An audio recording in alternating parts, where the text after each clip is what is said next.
Hello, everybody, and welcome to the All Elite Arcade podcast on this beautiful Monday. I am your co-host, the Chugs, and as many of you can tell if you're watching this on YouTube or if you're listening, it's weird that I'm starting the podcast today, and that's because as your co-host, I'm going to be doing this player one style. It's me by myself. Unfortunately, Evil Uno could not make it. He is in Japan, enjoying Tokyo Game Show, wrestling for the first time, so I hope he's having a blast. So we're going to try something a little bit different today. We're going to just try me doing the All Elite Arcade podcast. So I hope everyone enjoys it. Once again, this is episode 78 of the All Elite Arcade podcast, and trust me when I tell you, I got plenty to talk about, especially in 2025 with the amount of games that just constantly are releasing and coming out. It's been an incredible time to be a gamer, a really, really incredible time to be a gamer. I did play a fair amount of stuff, one new title as well, but generally speaking, it's my main three. So once again, starting with Pokemon trading card game Pocket, which I am playing every single morning. That is, again, my go-to mobile game. And recently, Pokemon Trading Card Game Pocket released its biggest pack yet, the Deluxe EX pack, which, by the way, is, I believe, only available until October 31st. So you only have it for a month, but it has over 300 plus cards, which is really, really cool. Now, many of these cards are cards that have already been released throughout the game and in previous packs. They've also added the same cards, but with a different sheen to the card, which is kind of cool. And then definitely they've added some really, really cool new cards, like some awesome 3-star cards with those animations that they have. Some really, really cool. I think my favorite cards I've seen are these new 2-star cards that they've added into this pack as well. Really, really cool. Like I just got a Mew card that just the way it pops out at you is really, really awesome.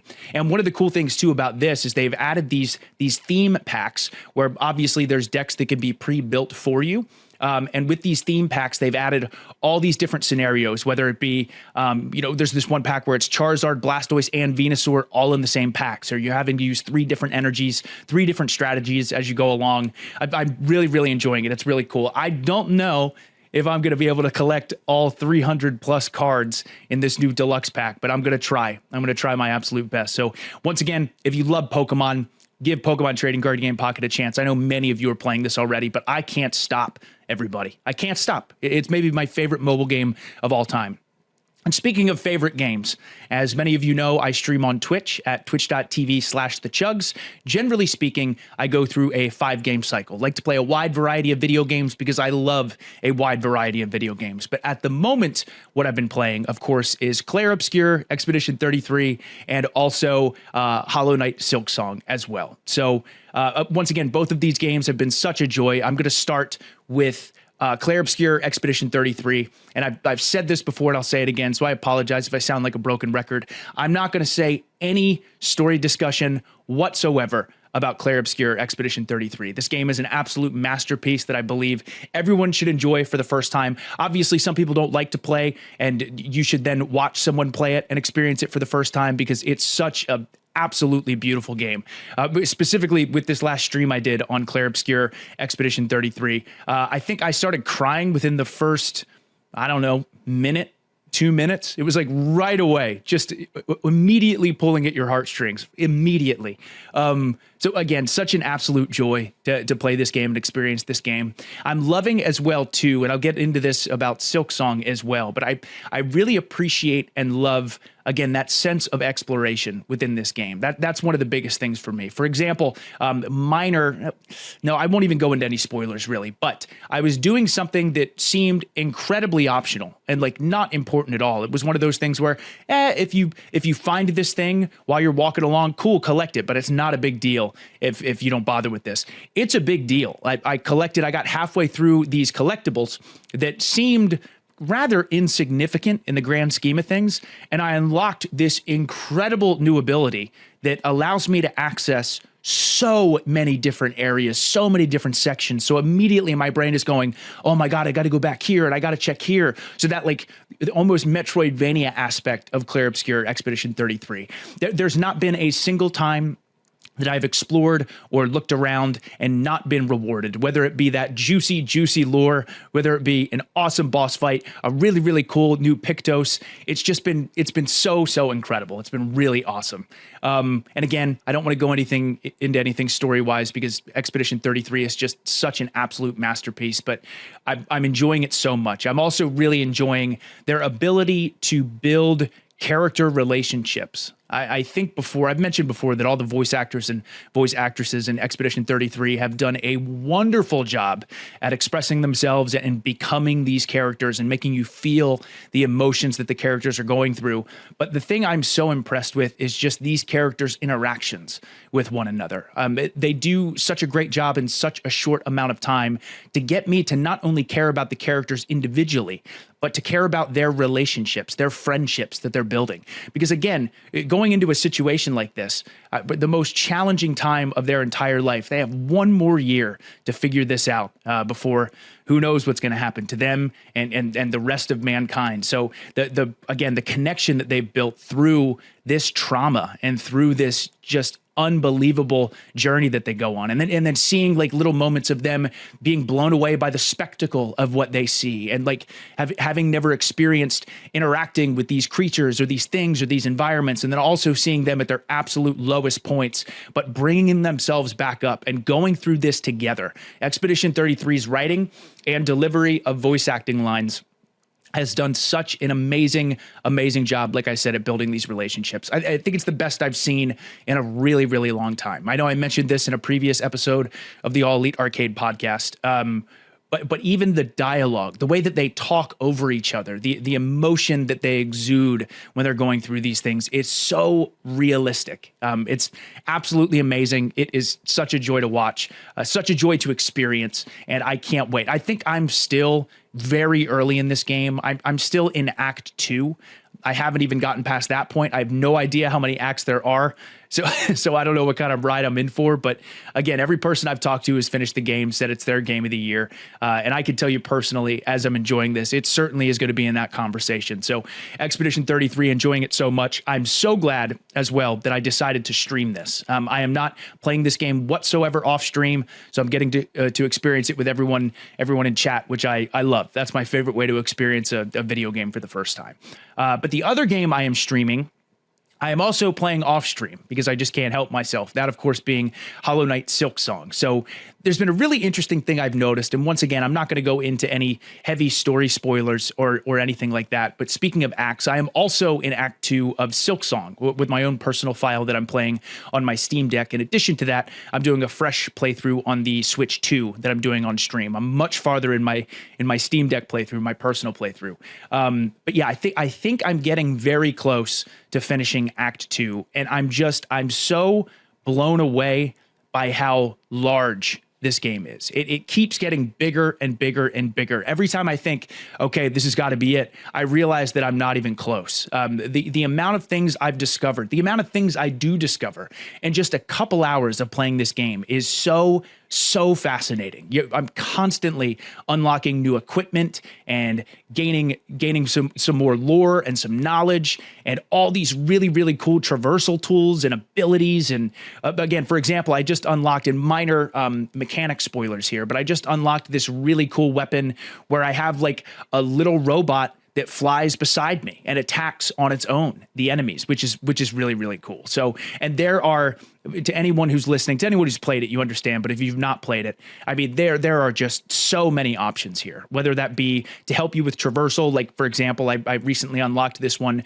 I'm going to call them charms because that's what they used to call them in Hollow Knight. But this one ability where when I go to wall jump, I actually stick on the wall. I don't have to worry about sliding up or down or anything like that. I can just stay there permanently, which makes that type of traversal much, much easier, which is really, really nice. And I can't get over how many hidden areas and locations there are. Like there have been many times where I'm just messing around, because I learned this from Hollow Knight, but I'm just messing around in Silksong. I hit every wall that you possibly can. I'm like, just a check. Let's see, just in case, if there's a hidden area here. And so many times there is. Sometimes it's just a small little room with maybe a little collectible or something like that. Other times, like the past 2 times I've done this, it's a whole new area with like a map and everything. It's absolutely wild. They have so many different enemy types and boss types. Like I recently did this boss type in a very, very hidden area, which is really cool, with a bunch of enemies I hadn't seen, and fire was the theme with this particular enemy and this particular boss. So also minor spoilers for this. But this boss fight that I did was almost like a gimmick fight, which was really cool because I hadn't really experienced that in Silksong yet. It was still very challenging. Once again, Silksong is incredibly difficult. Me personally, I thought Hollow Knight was tough. I do think Silksong is objectively more difficult. However, I do agree with Team Cherry when they said that Hornet has more tools at her disposal.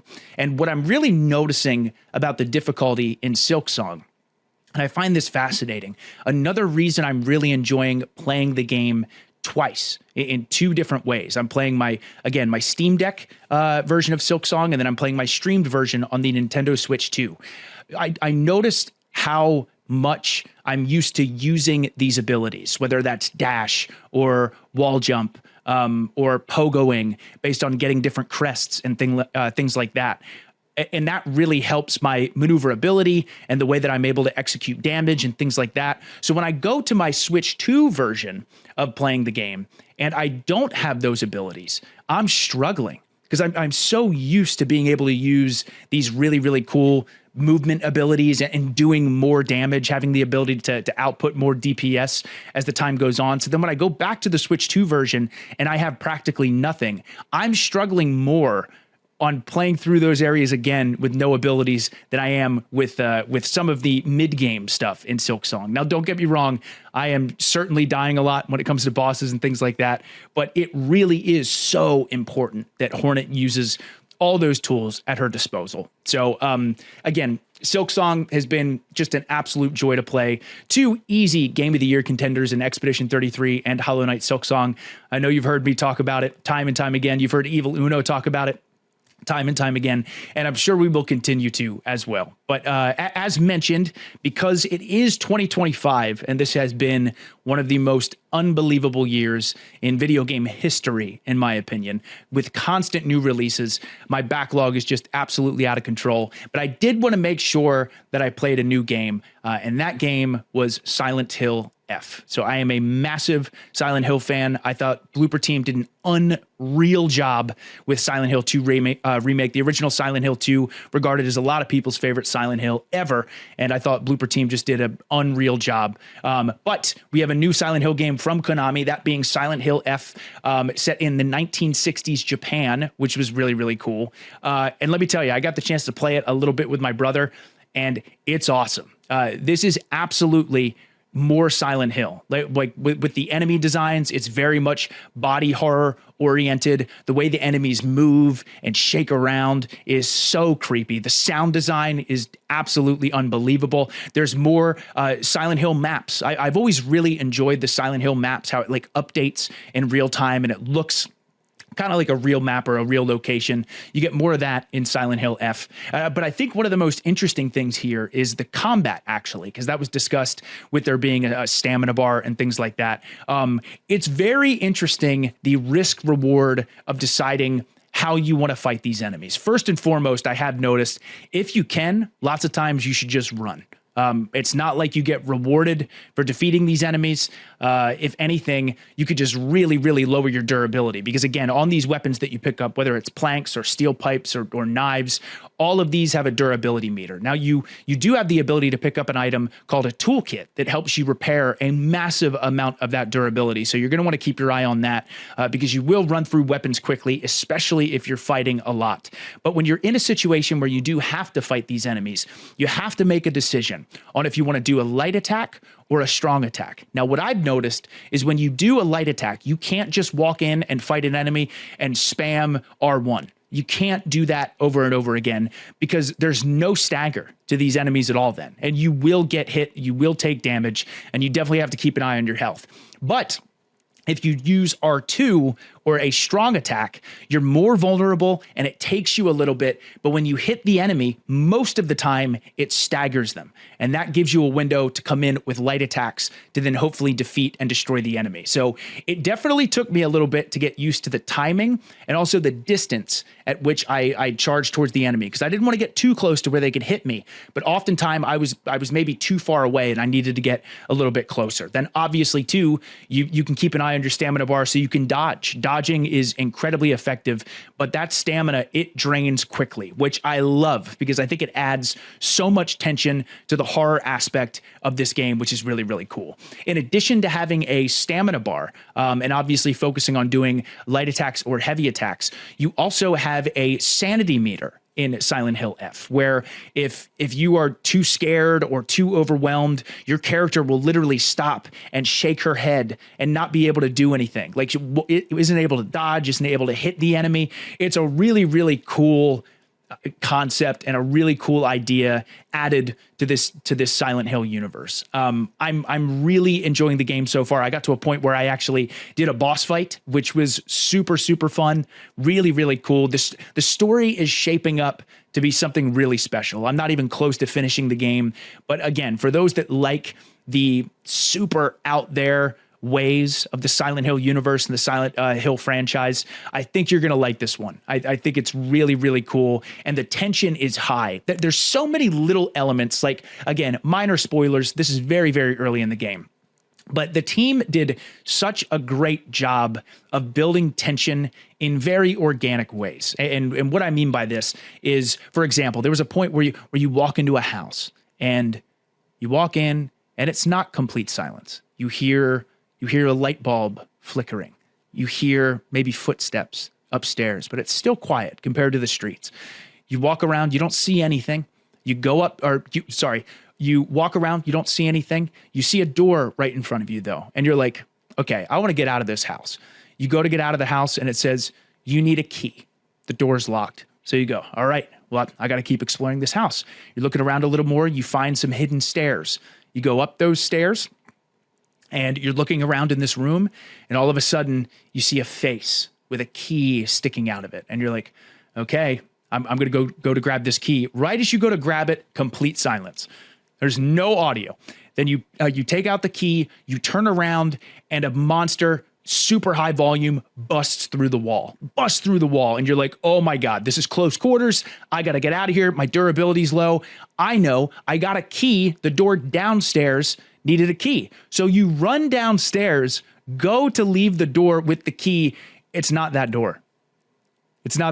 That door is locked. You can't leave this door. So the game tricks you into thinking, oh, I'll just grab the key and then run downstairs, unlock this door, and then go. No. Now you go to the staircase and there's the enemy on the staircase. And you're like, oh my God, I either have to fight this thing or run around and figure out how to get back upstairs. And it eventually ended up being through the giant hole in the wall. But of course you don't run that direction because that's where the monster is. So there's just so many little moments like that in Silent Hill F that I just thought was absolutely brilliant. So again, I love this game. Again, we're getting closer and closer to Halloween, so this is definitely a game I'm going to want to continue. Actually, I think I may stream it at some point, but again, for any horror fans, specifically any Silent Hill fans, I think Silent Hill F is definitely worth your time. And I don't want to say any more about the story because there's a lot of cool moments with a field and scarecrows and stuff like that, but I think, once again, this is a game that everyone should experience for themselves. But if that combat, if that setting, if that story sounds interesting to you, also the music in Silent Hill F is also great,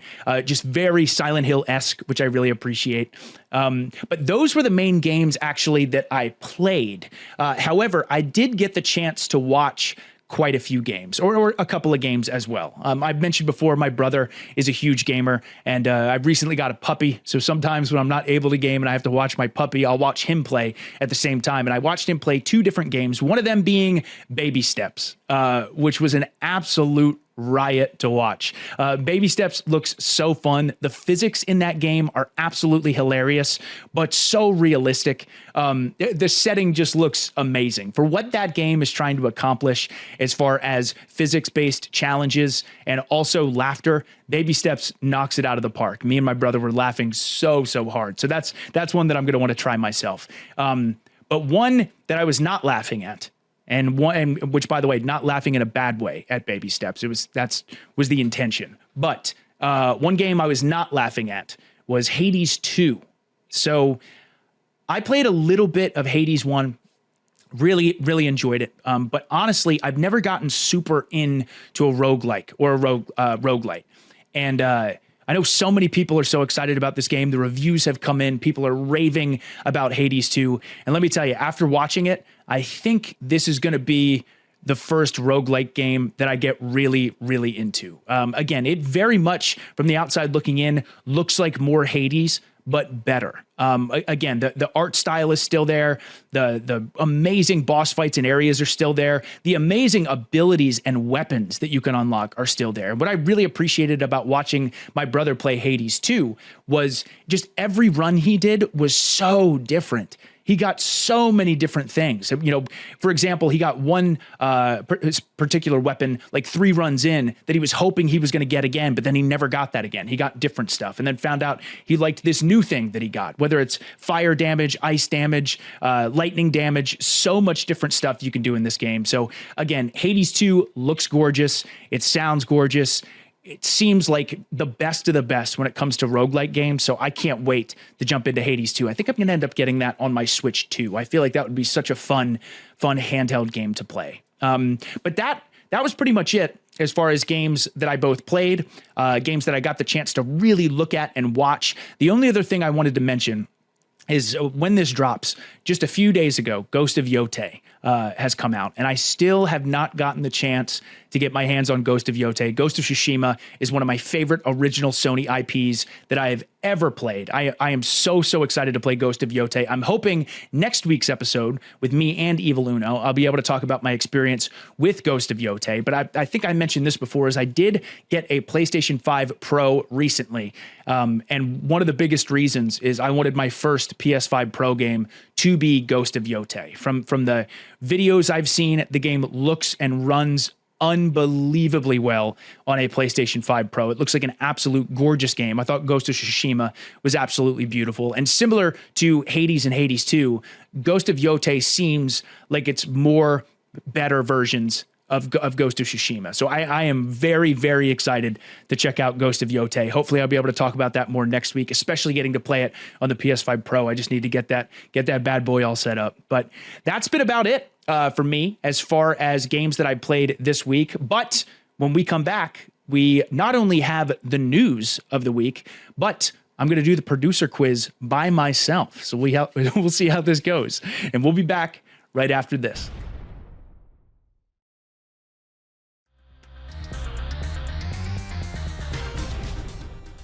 And welcome back to the All Elite Arcade podcast. Once again, I am the Chugs. I am your co-host, but your solo host this week. And now we are going to jump into some news. But before we do that, we have a new segment here, which I personally really, really enjoy. I know Evil Uno does as well, but that being the producer quiz. So our producers send me and Evil Uno some video game trivia, if you will, and we have to answer them and see what our knowledge is like in the video game industry and the history of video games. I normally pride myself on being pretty knowledgeable when it comes to video game history, but a lot of these stump me sometimes. But I absolutely love it because I love learning about different video game history aspects. So I'm going to jump right into it. The first question for the producer quiz. And by the way, I will reveal the answers at the very end of today's episode. So what I'll do is I'll read these questions, I'll answer them, we'll go through the news, then we'll come back, of course, with the All Elite Arcade mailbag, questions asked by you, and then I'll read over the producer quiz answers. But without further ado, no more delaying. Let's go, Chugs. You got this. Producer quiz number 1.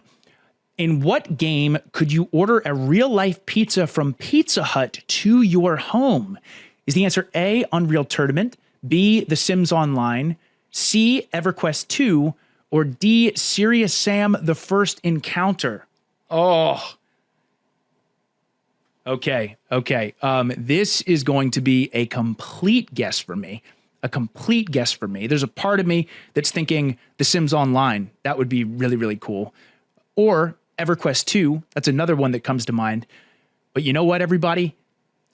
If in a game you could order a real life pizza from Pizza Hut to your home, if that's ever sounded like something Serious Sam the First Encounter would do, it's that. My answer, I'm imagining that in Serious Sam the First Encounter, you can order a real life pizza from Pizza Hut. That's my guess. Again, complete shot in the dark. I have no idea, but I played the Serious Sam games. They're incredible and they're so wacky. So I'm going to say Serious Sam the First Encounter. That's my guess. D. Man, I'm in trouble. Everybody. These questions are tough. Question 2. Which video game series was the first to receive a dedicated Time magazine cover? Is it A, World of Warcraft, B, Tomb Raider, C, Pokemon, or D, Super Smash Bros? Oh, man, this is so tough. Okay, I think it's between B, Tomb Raider, and C, Pokemon. That's what my gut is saying. I know Tomb Raider seriously took over the mainstream big time when video games were first exploding. But Pokemon is Pokemon as well. That's a tough one. I'm stumped between Tomb Raider and Pokemon. Okay, I'm going to go C, Pokemon. I'm going to guess that is the first video game series that received a dedicated Time magazine cover. So far, first answer is D, Serious Sam the First Encounter. Second answer, C, Pokemon. And last but not least, from the producer quiz, I hope I at least get one right, everybody. I hope so. Question 3. In 2002, Nintendo, Sega, and Namco jointly developed an arcade hardware system that played games like Mario Kart Advance GP, Virtua Striker 4, and F-Zero AX. What was this arcade system board called? Oh, man. Is it A, Triforce, B, Virtua Core, C, Soul Edge, or D, Outrun Engine? Oh, man. God. Okay. This again is a complete guess, everybody. I don't know why my brain is going to either B, Virtua Core, or D, Outrun Engine. Jointly developed an arcade hardware system that played games like, man, okay. I'm going to go B, Virtua Core. I might change it. Nope, I got to stick to it. I really want to say Outrun Engine. I really want to say it, but I'm going to go with B, Virtua Core. These were such good questions. So once again, thank you very much to the producers for asking these questions. These were tough. I genuinely don't for sure. I really don't know the answers to any of these. These are all guesses. They're amazing questions. But once again, my answer for number 1 with pizza is Serious Sam the First Encounter. My answer for number 2, Time Magazine, is C, Pokemon. My answer for number 3 being the arcade system board. I'm going to stick to it. I maybe want to switch, but I'm sticking to B, Virtua Core. Those are my answers. So D, C, B. There we go. But enough of that. But once again, we will get the answers to those questions at the very end of today's episode. Again, thank you very much to our producers for those great questions. If you know the answers, please feel free, if you're watching on YouTube, to leave it in the comments below. I'm so curious to see how I did. But now with the news. Again, there's been a lot of news lately in the world of video games. Again, 2025 has been such an unbelievably packed year. And one of the biggest things this week, one of the biggest news stories for sure, is the announcement of Xbox Game Pass Ultimate is now going to be $30 per month, which obviously a lot of people aren't happy about. There's been price hikes kind of across the board within video games and everything in general going forward. You're really, really seeing it from Xbox, from Sony, from Nintendo.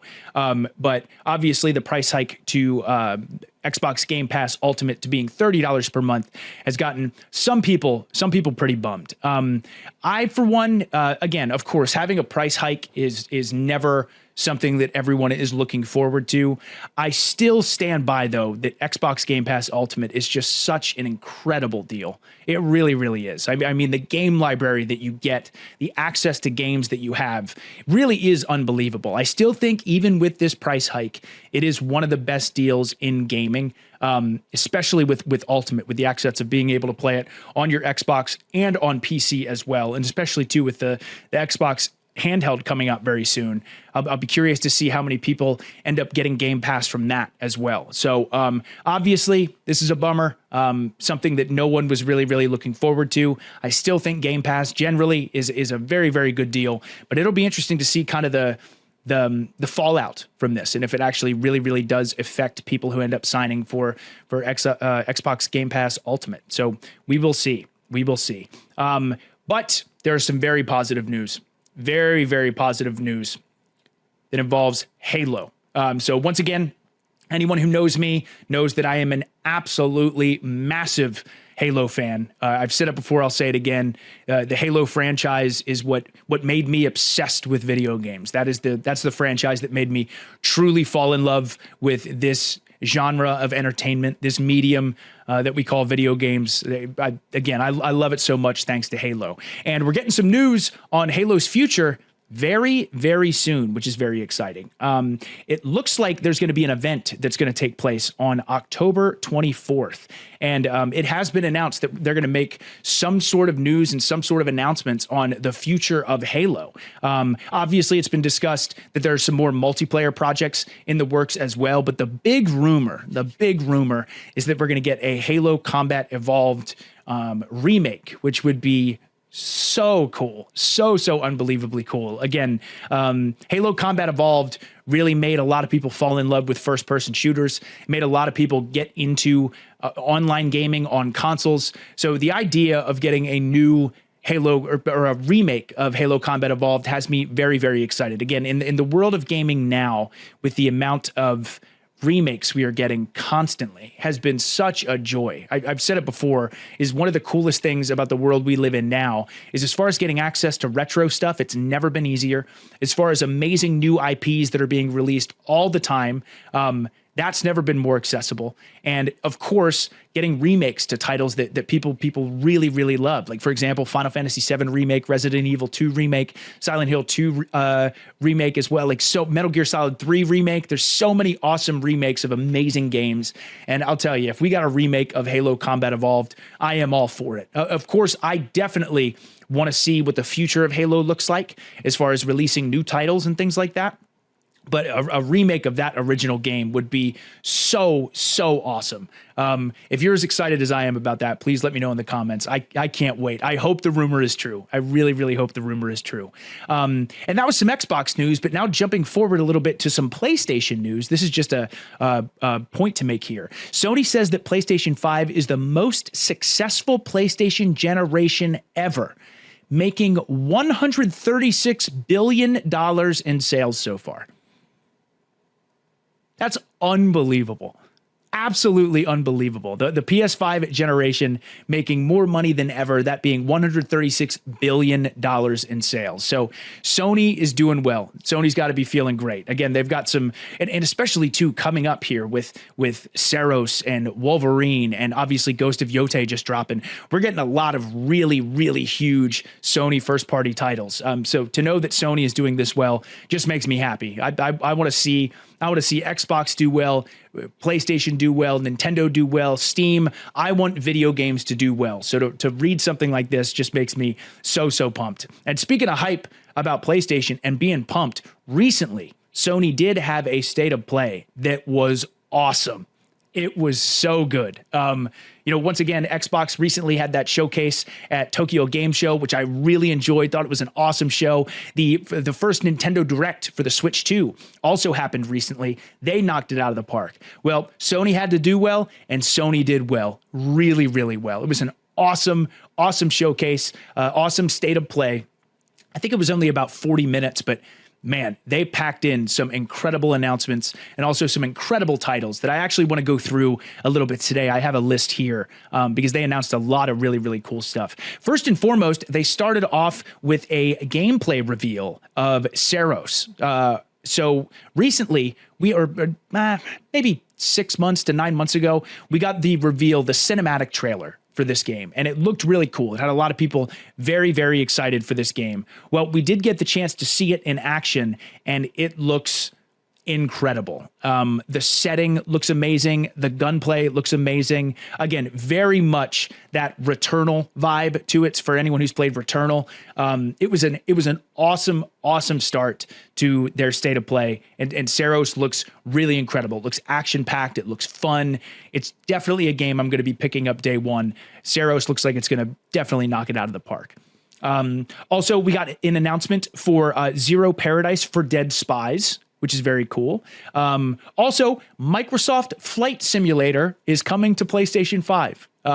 I'm personally loving all the cross play options for people, like the idea of Gears of War Reloaded being on PlayStation 5, and just imagining so many people who've been PlayStation owners their whole lives getting the chance to experience Gears of War for the first time and be like, oh my God, this is awesome. So I do love that Microsoft is doing this. I really, really do. And Microsoft Flight Simulator is coming to PlayStation 5, which is very exciting. I think we're going to see more and more Xbox titles going to PlayStation and to Switch. I think they're going to get their games everywhere. We did get to see as well a Battlefield 6 campaign trailer, which just looked awesome. Once again, I've seen clips. I didn't get the chance to play the beta for the Battlefield 6 multiplayer matchups, but that looked really, really fun as well. And what I was curious about, because I'm a big single player game player. I generally really, really enjoy stories. I love multiplayer games as well, but generally speaking, you'll find me playing single player games. And the Battlefield 6 campaign looks sweet. It looks really, really cool. So if you've not seen the trailer for that, definitely go out of your way to watch that, especially if you enjoyed the multiplayer that you've seen, or if you had the chance to play it. So it looks like first-person shooter fans are going to have more than just the multiplayer as far as a reason to want to play Battlefield 6. I know I'm definitely going to play this campaign. Also, this is a big news for a lot of Deus Ex fans, is Deus Ex is getting remastered to PlayStation 5, which again, very exciting for people who are such big fans of that legendary game. So we have Deus Ex remastered. We also got to see some more gameplay and a release date as well, which this game releases on September 8th of next year. We got to see some more footage of the new Halloween game that is coming out, which looks very, very cool. Definitely reminds me of like a Friday the 13th or a Dead by Daylight style game, where it looks like the multiplayer portion, you are civilians trying to escape and get away from Michael Myers. And then obviously, if you're playing as Michael Myers, you are trying to kill as many of the civilians as humanly possible. And again, another really cool thing that I think they added with this is there is like a single player mode where if you just want to play as Michael Myers and go around and look for civilians, you can do that. This does not have to be a game that you play strictly as a multiplayer game, kind of like how Friday the 13th was. But once again, this looks great. This looks really fun, especially being in the month of October. I can't wait for this game to come out next year. Cannot wait. Also, the fantasy ARPG Lost Epoch is on its way to PlayStation 5, which is very, very exciting. Also, Seven Deadly Sins Origin is coming to PlayStation 5 as well. We did get an announcement as well on some Sonic Racing Crossworlds as well. Oh my goodness, I can't believe it. There's so many games that are coming out. I forgot to mention this. I did also have the chance to play and watch more of Sonic Racing Crossworlds, which, by the way, if you're looking for a new fun kart racer to play that you have not played, you got to play Sonic Racing Crossworlds. It is so, so cool. The game has so many different characters, so many different karts. One of my favorite aspects of this game is, again, while you're racing, if you are in first place, you have the choice of going through two like dimensional loops. And whichever one you go through, that's what the track turns into for the rest of the racers. It's a really cool concept that I'd not seen before. Very, very fast paced, obviously. You have to collect 100 rings instead of 10 coins to make yourself go faster. Really awesome. But it also looks like they're going to continue working and adding so many cool DLC packs to Sonic Racing Crossworlds. One of them being the Mega Man DLC pack. So we're going to get a Mega Man DLC pack that is coming to Sonic Racing Crossworlds, which is very exciting. And this DLC will be launching next year. Also, I am a big Soulsborne fan, huge Soulsborne fan, and Neo 3 got a February 2026 release date, which has me very excited. I absolutely adored Neo 1, absolutely loved Neo 2. Neo 3 looks awesome. It looks bigger, better, more mechanics, but it definitely looks like Neo, which to me is a very, very good thing. I think the Neo games are incredibly challenging, to me, at least the way that I play Soulsborne games, but Neo 3 looks so awesome, and I'm so glad that it's going to be out so soon. February 2026 is right around the corner, so Neo 3 getting a release date is very exciting. Speaking of exciting, Dynasty Warriors 3 is getting a remaster. The absolutely iconic game Dynasty Warriors 3 is getting a remaster. It looks beautiful. They did a side-by-side comparison for this trailer where they showed the original game and then they showed the remastered version. Mwah, it looks beautiful. It looks absolutely beautiful. Also, Code Vein 2 got a release date, which is very exciting, which is January 30th of next year. Once again, Code Vein, very, very popular. This sequel looks awesome. I'm very, very excited to play this one. Again, go out of your way to check out the trailer there. Let It Die is getting a sequel this December as well. Now, this one I am so interested in. This game is called Chronoscript: The Endless End. That is the name of this game. And for anyone who's a fan of different style video game art styles, please go watch this trailer right now. If you've not seen anything on Chronoscript: The Endless End, this is one of the coolest art styles I have ever seen in a video game before, ever. It is almost like a storybook. It just looks, I can't even describe it, but they showed it within a storybook. The environments look really cool. It looks like a 2D action, maybe slash Metroidvania. It may not be a Metroidvania, but definitely 2D action, exploration-based action adventure. So yeah, I bet it does have a lot of Metroidvania aspects as well. But most importantly, God, the art style was absolutely beautiful. I'd never seen anything like it. It reminded me, and I'm not saying it looks like this, but it reminded me of the first time I ever saw Octopath Traveler. When I saw that game, I was like, oh my God, this is absolutely beautiful. I've never seen anything like this. Chronoscript made me feel the exact same way. So I cannot wait to play that one. That was a sleeper hit for me. I'm really, really excited to play that. And that game is going to be coming out next year. As well. Crimson Desert launches next March as well, which is very exciting. Also, Sony decided to release a new wireless speaker, which is called the Pulse Elevate speaker. So it's very cool that Sony's going on that front, being able to use it for your PlayStation 5, for your PC, or your Mac. They look really, really sleek. The audio looks cool. Definitely something you want to check out if you're into different speakers, especially from Sony. Also, as far as accessories go, God of War is getting a limited edition 20th anniversary controller. It looks so slick. It looks so good. I do like collecting controllers when I can, and I'm going to see if I can pick this one up for sure. And last but not least, the big reveal at Sony State of Play was we got to see a lot of Marvel's Wolverine. And when I say that this trailer blew me away, that would be an understatement. I knew that this game was going to be good. I know a lot of people were really excited about it, but for some reason, I didn't expect it to be so adult and so violent. They may have hinted at that before, but watching this trailer and seeing the gore and the violence that Wolverine showed had me hyped. Had me so excited. This game just the combat looks so fun. You know the story is going to be great. The Wolverine seems so interesting in this game. And once again, he seems incredibly violent. So this looks like maybe the most violent superhero game I've ever seen. And I just can't wait to play it. Again, that is coming out in spring of 2026. So again, very, very soon. Between this and GTA, it seems like 2025's hype is just going to roll into 2026, which is great. But once again, just an absolutely unbelievable state of play. So well done.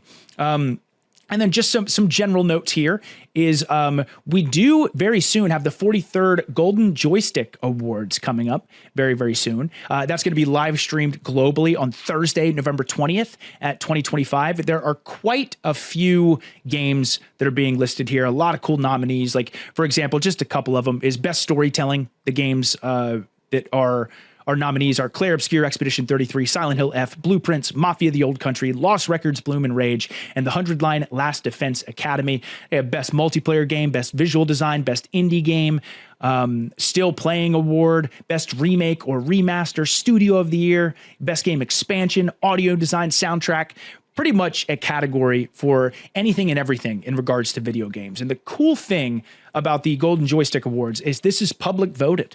It is the longest running public voted game awards show, which is really, really cool. So if you want your voice to be heard and you really want to support a certain game, definitely go out of your way to vote for the 43rd annual Golden Joystick Awards, which is very exciting. Once again, November 20th, 2025.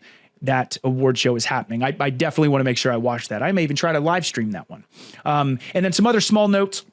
Silent Hill F sells over 1 million copies in just 4 days, as Konami confirms the new horror game is already exceeding the success the Silent Hill 2 remake saw last year. So very exciting for Konami.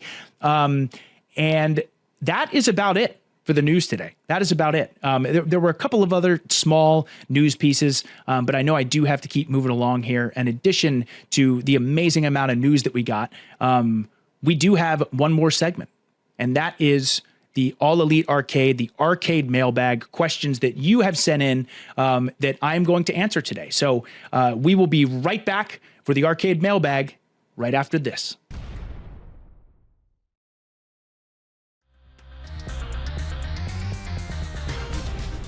And we're back with our final segment of today's podcast, that being the arcade mailbag, once again, sent in by you. This is my personal favorite segment of this entire podcast. If you are interested in sending in any questions, tbs.com/arcade mailbag, feel free to send questions in for me and Evil Uno, and we'll do our best to answer them. But before we get started, I have to say a huge thank you to the sponsor of today's episode, that being Upper Deck. The new AEW memorabilia launch from Upper Deck Authenticated features a lineup of standout autographed pieces like Adam Copeland's Rated R Superstar print, Kenny Omega's Flying High Gold, and Chris Jericho's Fozzy Lionheart in London. For the first time, collect Hangman Page's signed Cowboy Snapback, the Young Bucks inscribed Reebok pumps with Super Kick and Party inscriptions, and MJF's plaid cashmere scarf. Each piece brings you personality, style, and a touch of wrestling history to your collection.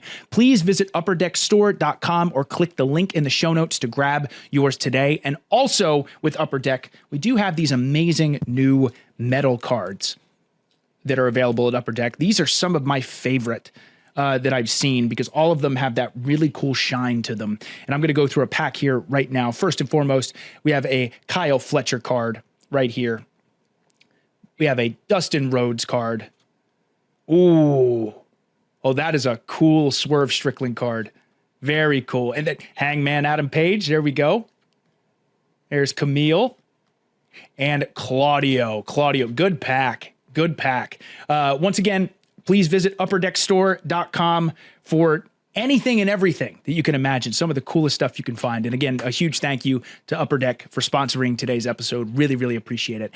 Today, we have 3 questions. We have 3 questions. Once again, this is my favorite segment of the show. I appreciate these questions so much. You can send your questions at tbs.com/arcade mailbag if you have any questions. But without further ado, here we go. First and foremost, our question is from Jesse. Jesse says, "Hey, gentlemen." Solo gentleman. There we go. "Hey, gentlemen, love the show." Thank you, Jesse. "Been listening to you guys for a while now. My question is, if you can recall, what's the first game you ever beat?" Ooh. Jesse, that is a great question. Honestly, I think the first game that I ever beat was Resident Evil 2 on the PlayStation 1.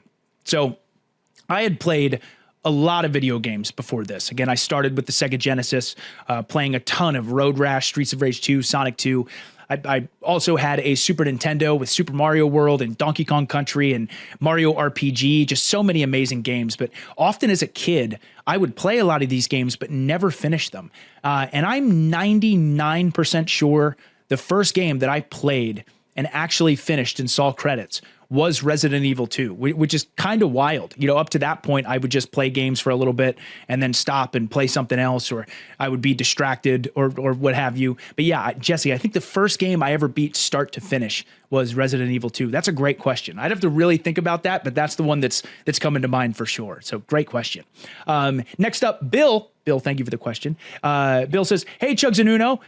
What's up, Bill? Love the show and look forward to it every week. Oh, thank you. Some of the best wrestling entrance themes of all time start with a line of dialogue or a short lyric. I'm thinking of examples like, oh my God, is that Private Party? Or you think you know him. And even closer to home, you know it's all about the boom. Thank you, Bill. And join the Dark Order. That's right. They are so iconic that I can't think about the wrestler without those lines coming into my head. So here's a question for you both. What video games have that killer needle drop lyric on their splash screen, title screen, or character select menu that just pops into your brain every time you think about them? I'm thinking of lines like, I want to take you for a ride from Marvel vs. Capcom 2, welcome back to the stage of history from Soul Calibur, and the arcade machine screaming, Daytona, in the racing game of the same name. Any other favorites come to mind? Thanks, Bill. That is such a great question. Such a great question, because you're right. Dialogue adds so much intensity and really, really adds to that iconic moment when you have dialogue that kind of goes off in your head. And Bill, the one that comes to my mind immediately, like right away, is the Doom Eternal intro. So I still have this in my head, and I will for the rest of my life probably. But again, Doom 2016 was a really awesome game. Obviously violent, action-packed. It was the Doom of old in a new school way in a lot of ways. And Doom Eternal was even faster and even more wild. But I'll never forget, I got chills. I still get chills thinking about it. But the intro to Doom Eternal, when that when that's playing, and then you hear people in the background who are in trouble and being attacked, and you're just seeing Doom Guy kind of getting ready, and there's a point where Doom Guy puts his helmet on and he picks up the shotgun real slow, and you hear someone in the background who's calling for help. They're going, somebody please help us. And then Doom Guy cocks the shotgun, and Gordon comes in with the most epic, incredible Doom song with that title screen for Doom Eternal. It gives me chills every time. I think I have the video like saved on my phone. I think I may have like filmed it and kept it in my phone. I liked it that much just to show people how amazing video games are. But Bill, that's the one that comes to mind, is the Doom Eternal intro. Somebody please help us. Shotgun being cocked, Doom Eternal, incredible heavy metal music playing. That's such a good question, Bill. Such a good question. Thank you very much. And last but not least, Jimothy. Jimothy, thank you very much for the question. Hey, Chugs and Uno. One of the questions from 2 episodes ago about Blockbuster and your favorite memory from back then had me wondering, how has your relationship with gaming and hanging out with friends or family changed as you've gotten older? I have so many fond memories of going to my friends' houses to play Halo and Soul Calibur. Me too. My favorite gaming experiences are having my friends physically in the same room together. Fast forward to today, that has changed to playing games like Peak and CS2 over Discord. And while it's a blast, I find it's just not the same as it was back then. I miss it. Jimothy, great question, and I miss it too. Seriously. I mean, it is incredible the ability we have now to be able to play games with our friends and family from the comfort of our own home, and we can all be at different parts of the world. Like just the other week, Jimothy, me, my brother, and my 2 cousins, we all got together and we played Borderlands 4, and we're all talking over Discord and laughing and having the absolute time of our lives, enjoying Borderlands 4 so much. And it was so cool to be able to play games with my family or friends and just enjoy them together and geek out about them in a lot of ways. But you're right, it's not the same. It's not the same as being able to sit beside someone on the couch and play and enjoy these games together. So Jimothy, I do want to tell you this, is me and my brother at least once a week at some point, we'll sit in the living room together and we will play games. I mentioned this earlier, but Silent Hill F, when I was playing that, I was actually playing that with my brother. We sat there and we experienced it together. I would play a little bit, then he would play a little bit. That's even with single player games. Of course, we love playing co-op games like Castle Crashers and Halo and things like that. But because me and him miss that so much, we do that together. In a perfect world, like you said, it'd be awesome to have all your friends over. And God, remember LAN parties when you'd have like the original Xbox hooked up to a TV and then someone else in the other room on another TV and you're connecting them together, just playing Halo Combat Evolved. There are so many memories I have of doing that as a kid. And it just brings such a smile to my face. It was so cool. So I am very thankful for online gaming. So thankful. It's amazing technology and so cool.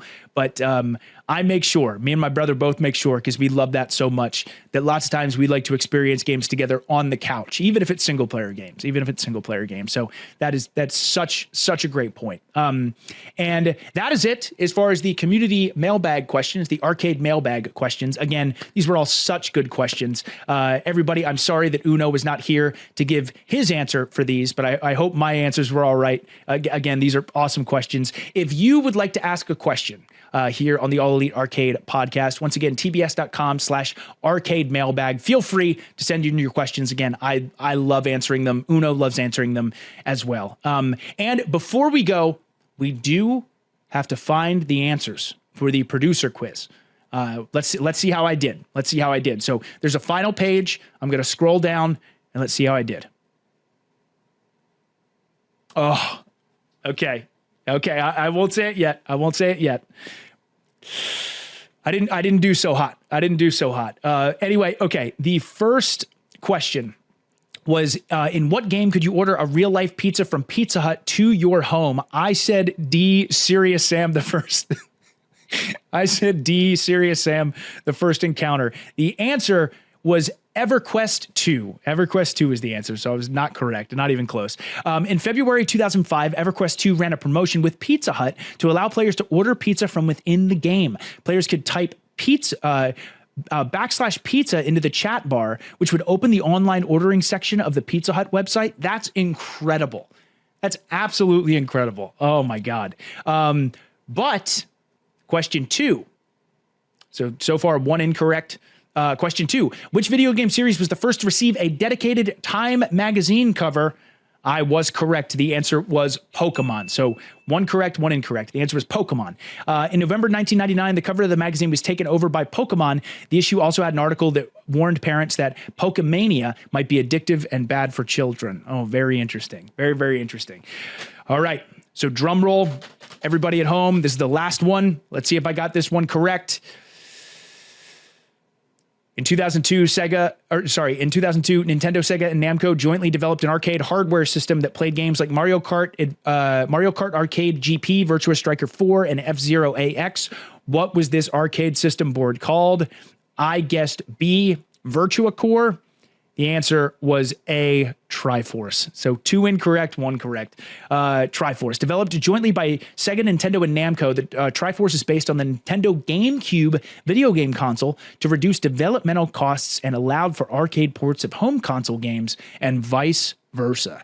That is so cool. Again, huge thank you to our producers for sending these in. I love learning about video game history. Absolutely love it. Those were such good questions. And thank you to all of you. Seriously, I really appreciate it. I know today's episode 78, was a little bit different. It was just me by myself, but I really, really hope that you enjoyed today's episode. This is absolutely one of my favorite things to do, as well as Evil Uno. We absolutely love this so much. So all of your support means more than you could ever realize. Getting to share our passion for video games with all of you is something really, really special. So again, to everyone who continues to listen every single week, thank you so much. And I promise we got a lot more great episodes in the future. Once again, every single Monday, this podcast drops both on YouTube and anywhere you can find a podcast. So the podcast app, Spotify, all that stuff. So again, thank you very much for listening to us. We will be back next Monday for episode 79, which will be me and Evil Uno this time. But until then, everyone continue to enjoy this amazing world that is video games.